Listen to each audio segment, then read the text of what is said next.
Well, it's interesting because you remember when he started this campaign, he was still a little bit in the grip of an older view, which was, well, the US and China can still cooperate fundamentally. We don't see each other as competitive.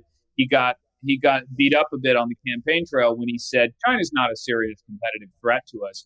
People said, "Well, what century are you living in? That's just not the case anymore." I happen to know what he was talking about because I've heard that language from him before. What he was getting at, and it'll be, folks who follow the relationship will recognize some of this. What he was sort of saying was, look, they don't have a Silicon Valley, they don't have a culture of innovation of the kind that we have. But in shorthand, that sounded like he was not addressing the full scale of China's competitive strength. He doesn't use that language now. I think what he recognizes is that there is a serious, in fact, the defining competitive challenge for the United States, not one that we are guaranteed to prevail unless we take active steps, is presented by China. But his view, that one of the differences, I think the core difference with Trump, is that Trump's approach to that was this fairly, shall we say, kind of improvisational form of protectionism and rhetoric, while personally trying to make friends with Xi Jinping.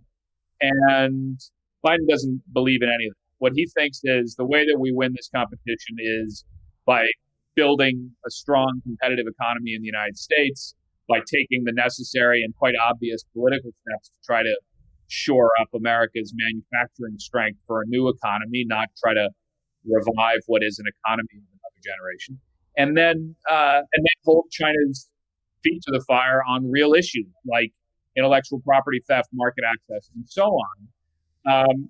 But what I think is interesting is that the Biden administration is going to quite happily ride off of some of the residual energy left over by the Trumps because they are going to inherit this set of tariffs in place. And just because they thought that it was probably not a wise move, they sure as heck aren't going to remove them right away. They're going to allow those things to stay in place until they can extract a reasonable price. And that's where you'll see a bit of, I think that's where a bit of the kind of maneuvering is going to play out, where you're going to have a Biden administration that said, we're going to be happy to get rid of these tariffs, but we can't do it because we have these folks over our shoulders telling us that we're going to be soft on China unless we get something for it. So the ball is in your court, Beijing. You have to give us something real. And we know the difference between real and fake.